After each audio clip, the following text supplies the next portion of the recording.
Welcome back sa House at Your Service. At ito naman partner, ang bisita naman natin ngayong hapon ay si Albert Aballe. Siya ay may sakit sa polio pero ang kanyang inilalapit ngayon ay hindi para sa kanyang gamutan, kung hindi ay para sa gamutan ng kanyang misis na may sakit sa puso. Magandang hapon, Tatay Albert. Ayan, kamusta ka na, Tatay? Mabuti naman po. Bali, galing pa po ako sa trabaho. Dito po sa Ortigas. Kayo po ay may iniindang sakit na polio. Meron po, bali, 9 months, years. Yung edad ko po nung baby. 9 months. Pero pinanganak daw po ako, ayon po sa magulang ko, is pinanganak po ako ng normal. Normal. Okay daw po. Hanggang sa na mapapansin nila na merong kakaiba na sa... Nagsimula po kasi po yun. Ang history po kasi nun, yun yung may pinsan po kasi ang tatay ko na pumunta sa amin, 12 years old. Doon po kami sa Maynila, kung di ako nagkakamali. Tapos, pinag-aanap po kasi siya ng trabaho, 12 years old. Siyempre po, wala naman pong tumatanggap. Ang nangyari po, standby siya sa bahay namin. Tapos nung that time po, inutusan siya ng nanay ko mag-igib sana sa may poso. Kaya lang, naisip po ng nanay ko is maraming tambay. Kaya pinagbantay na lang po sa akin. Nung time po na yun, sabi ng nanay ko po, nasa duyan daw po ako. At yung ganong age ko po is napaka-iyakin ko daw po. Apo. So bali, parang nainis po yata yung chewin ko na yun. Yung paa ko po ang hinawakan niya para ganon niya po sa duyan. Tapos ang masaklap po nun, hindi niya po sinabi yung totoo na nangyari sa magulang ko. So bali ang nangyari po nun, tuwing tinatanong daw po siya, hindi niya sinasabi. Pero paano ito naka-apekto sa, especially habang lumalaki ka? Ayun po kasi, Gaano ito naka-apekto sa'yo? kasi po ang nangyari po, imbis na, siyempre po, hindi ko na masisi yung mga magulang ko nung time na yun kasi po, mga laking probinsya po talaga, may Masbate rin po kami. Ang ginawa po is bumalik kami ng Masbate, pinahilot ng pinahilot. Bicolano ka, Tatay? Bisaya. Bisaya.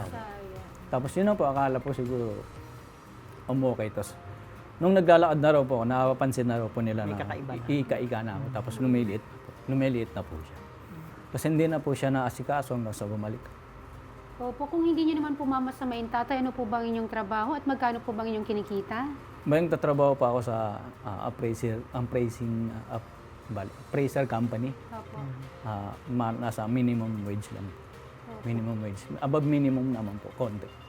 Kasi mga 10 years na rin po ang tatrabaho. 10 taon. At ito po bang inyong kinikita ay sumasapat po ba sa inyong pang-araw-araw na gastusin, lalo na po sa inyong misis na may sakit? Kung naman po, sasapat naman po kung talagang panggastos lang. Kaya lang po, kasi wala naman po kami anak. Kaya nagsimula po kasi nung nagkasakit na po yung asawa ko, ayun na po. Doon na po talagang bukod sa hindi siya kasya talaga, is dami po akong gastusin at na uwi po talaga sa madaming utang. Opo, ano po ba ang sakit po nitong misis po ninyo at ano po ang sabi ng doktor? Bali, yung pinakasakit po kasi ng asawa ko is may sakit po siya sa puso. Since birth daw po, sabi po ng aking biyanan. Tapos, nung magkakilala po kami at nagsama po kami noong 2016, na-discover naman po namin may ovarian cyst siya. Ovarian cyst. So yun po, dinaan po namin sa paggagamot ng mga herbal. Siyempre, pina-check up din po. Tapos, tumagal po ng tumagal, parang lumaki pa ng lumaki yung tiyan niya. Tapos, nitong pandemic po, mga September, ayun na po, nagbe-bleeding na po siya. Doon po nagsimula ang lahat. Nung nagbe-bleeding na po siya, bali, napilitan po akong mag-loan sa SS at Pag-ibig para ibang gastos po. That time din po kasi ang hirap magpa-admit. Ina-admit ko po siya sa ospital, wala po talaga. Hanggang sa nakarating po kami sa Malolos Hospital, ganoon din, hindi po talaga na-admit, pero naasikaso naman po siya. Kaya lang, nag-lockdown po ulit. So, ang nangyari po, tumagal na naman po siya hanggang 3 years, hanggang 2023. Opo. Tsaka ko po siya ulit pina-check up. Ayun po, sobrang gipit na po nun, halos. Yung dugo po niya na nakuha sa pagbi-bleed is pinabiopsy ko po sa amin na malayo po. Ang ginawa ko po is nag-bike lang po talaga ako. para maano. Tapos nakita po kasi na naapektuhan na po ng heart, ay ng ovarian cyst niya yung heart niya. Yung puso niya. Opo. Okay, so nagkaroon na po ng komplikasyon. Opo. So kailangan na daw pong asikasuhin mabuti. Ayun po yun po yung pumila kami ng madaling araw sa East Avenue para po ma-check up siya. Awa naman po ng Diyos sa biyaya po na operahan po siya. Pero yung time po na yun, yung operation po na yun is parang 50-50 po. Nakakatakot po yung sitwasyon kasi dahil po sa heart niya is pwede na siyang mamatay. Opo. Pero yun po, sa biyaya po ng Panginoon, Naging okay na. nakaligtas po siya. At magkano naman po kaya itong gamutan po nitong misis po ninyo, tatay? Sa ngayon po kasi ma'am, ang pinakamalaki po talaga is yung gamot. Yung gamot niya po. Pero sasailalim po kasi siya ng procedure. Bali, nagsimula po kasi kaming magpa-procedure, naglakad ng mga panggastos. So, hindi po sariling bulsa, bali, dumadaan po sa GL po. Yes. Nangingi po ako ng mga GL, nagtsatsaga po akong pumunta ng Congress. Sa Batasan po, pumunta rin po ako ng Senate. Talagang ganun po. Tapos absent po talaga. Minsan wala na pong sinasahod. Di po pwedeng walang sasahurin kasi may gamot nga po siya. At ang pinaka nahirapan po talaga ako is yung gamot niya po kasi sa pulmonary po.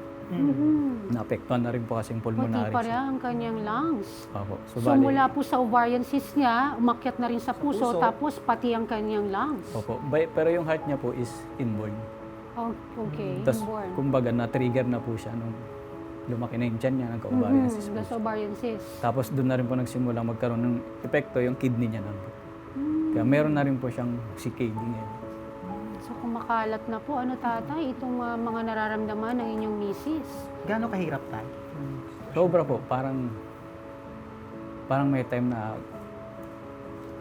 time po minsan na parang ang feeling ko po parang mag-isa na lang ako. Parang wala po akong sinisisi, pero parang wala pong nakakatulong. Parang sobrang hirap.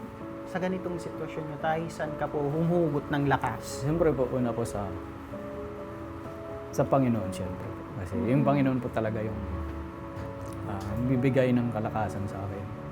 Nagbibigay ng pangailangan namin. At kasi sa biyaya po ng Panginoon talaga, makikita po talaga na sa sobrang hirap, nagtataka po ako. Ito po ngayon, nandito pa rin po ako. Ayan. Pero sa ngayon tatay, yun yung pinakakailangan talaga ng misis po. Ang pinakakailangan niya po talaga is yung gamot niya po sa pulmonary hypertension. Tapos yung sa heart niya po. Kasi okay lang po bang banggitin ko po yung mga price niya, ganun. Kasi sobrang mahal po talaga niya. So yung sa pulmonary hypertension niya po kasi yung tawag po doon is Bosentan. Kung bibilin po siya sa Mercury, is 625 twice a day. Twice a day, nasa 1,000 Isang gamot pa lang po yan. Opo. Tapos ang sa heart naman po niya is Sildenafil 50. Parang nasa around kulang-kulang 100, 3 times a day.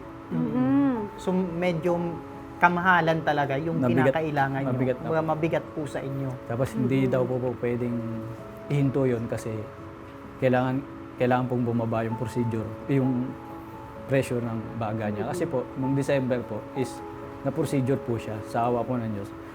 Nakaipon po kami ng GL na 400,000. So na-procedure po siya, yung tinatawag pong device procedure. Ayan. Kaya lang po, dahil nga po sa mataas po yung pressure ng baga niya, hindi po nag-success. Apo.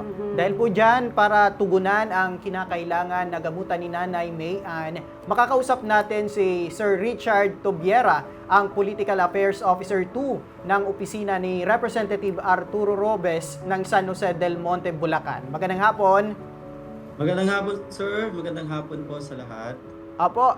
Sir Richard, mula sa opisina ni Kong, ano po yung maaring maitulong po dito sa alalahanin ng asawa po ni tatay? Dito po sa tanggapan ni Congressman Arthur Robes, aware po ba kayo doon sa mga programa na meron tayo? Opo. So sa kaso nyo po, pwede po kayo ulit bumalik sa ating tanggapan. Alam nyo naman po kung nasaan yung ating opisina.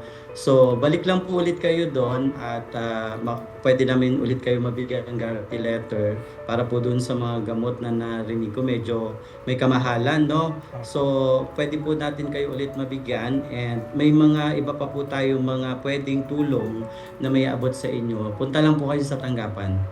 Sir Richard, para naman sa ating manunod, ano yung proseso na maaring pagdaan ni tatay para makakuha ng ganitong tulong mula sa inyong tanggapan? Actually po, ang nire-require lang naman namin kapag ganyan po, like kung kunwari, na ospital, yung hospital bill, kailangan po namin yon. Pero katulad po ni tatay na yung kailangan niya po ay mga medicines po, yung mga reseta lamang po na meron sila, dadalhin lang po yan sa aming tanggapan. Kalaki po ng mga certificate of indigency na katunayan po ay sila po ay taga doon sa lugar na kanyang nabanggit. Then Xerox lang po ng ID. Then punta po sila sa aming tanggapan, right there and then po makukuha po nila yung guarantee letter. Okay, Sir Richard, para naman po sa kapakanan ng ating mga manonood, ano po ba yung mga maaaring asahan ng ating mga kababayan dyan sa San Jose del Monte, Bulacan, mula sa inyong opisina? Ano po ba yung mga proyekto na dapat nilang abangan? Actually, sa kasalukuyan po, ongoing po yung ating distribution ng ating AIX program na which is po binababa po sa lokal na tanggapan or sa ating district office ng ating congressman. So kasalukuyan po, ongoing yung ating mga beneficiaries ng ating AIX na kung tutuusin po, umaabot na tayo ng humigit kumulang 22,000 na beneficiaries as to date, Ngayon pa lang pong 2026 yan. So continuous po yun, so pwede po silang maka-avail nun basta pumunta lamang po sila sa aming tanggapan para ma-validate lang namin kung sila po ba ay hindi pa nakakakuha. Kasi may certain period of time po kasi na ina-allow si DSWD or si DOLE na pwede pong makakuha ang isang beneficiary. So kung pasok naman po sila doon sa date or hindi pa talaga sila nakakakuha, yun, maaari po natin silang maisama doon sa mga beneficiaryo. And aside from that, meron din po tayo ang tanggapan po ng ating congressman ay meron din po mga scholarship program which is under po ng CHED, yung tulong-dulong na tinatawag. So sa kasalukuyan po, meron po tayo mahigit kumulang na 1,600 beneficiaries po na mga estudyante ng college na talaga pong kailangan ng tulong. And aside from that, meron po tayong City College na kung saan kinikater po natin ang mahigit kumulang 8,000 mga deserving na mag-aaral na nais mag-aral ng 4 na taong kurso na halos wala po silang babayaran. Putol ko lang po kayo, meron lang pong katanungan itong si Tatay Albert. Yes po.